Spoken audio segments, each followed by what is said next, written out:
First of all, I would like to ask you for your both permission to use this interview for educational purpose on the internet.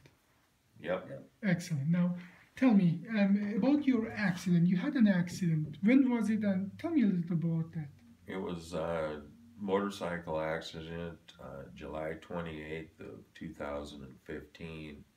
Pictures that you got right after the accident and after it was corrected, where you see that there's a very severe fracture here in the bone here.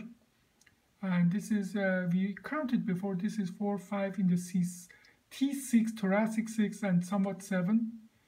And practically the correction was to stabilize your back. And as well, I'm going to ask you, how much function did you lose after the surgery or after the accident?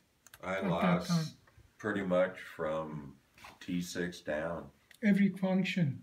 Yeah. Okay. But you and I, we saw each other long after that accident. What were your symptoms when you and I, we met each other? I had a lot of pain in my back and in my chest area.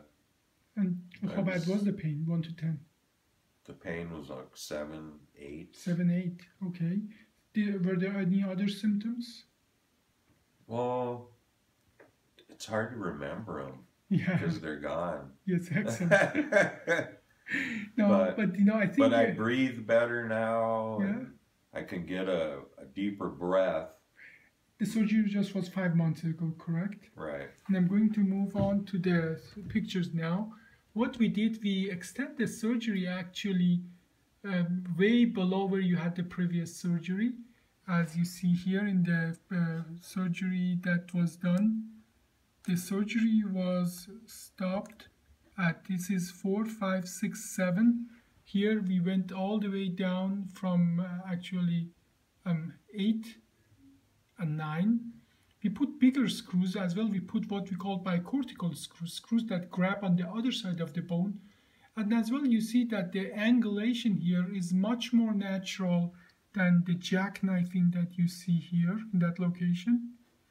And here, if we go up and down, I'm going to go again up and down, and we see that the screws are in the same place. But I think important about this surgery is what device that you see here. We call it a cage, what separate the bone. Here in that location, again, you see that, and you see that it's coming horizontally from the left side. This is the minimally invasive direct thoracic, the procedure that we developed here, where we go with a half-inch incision and insert that device here that separate the bone, and that is device actually what brought that what we call jackknife deformity, that opened up this space and straightened it up, as you see here. That is part of the solution, that by putting that device in, it separate the bone and correct that jackknifing here. That's why this curvature here is much more natural than it is in the other one. Now, you stayed in the hospital a few days, but... Surgery Thursday afternoon, and Friday evening you came in to see me, and I was sitting at the table eating my dinner, and you said, "Mr. Morgan, you don't look like somebody who just had major surgery on your back." Take you for the symptoms to subside to a point that you're comfortable and can do basic activities. Obviously, we didn't gain any function in the leg with the motor function, because that was not the goal of the surgery. No. That damage was done long ago, but you know, we wanted to reduce your pain, straighten you up, improve your breathing. How long do you think it took you to get there? I'd say 2 to 3 weeks, and excellent. After a month, I was completely off of the pain medication. Okay, how long? Painful. Yeah, overall, do you think the surgery helped you? Oh yeah. Excellent, excellent. Thank you for the interview.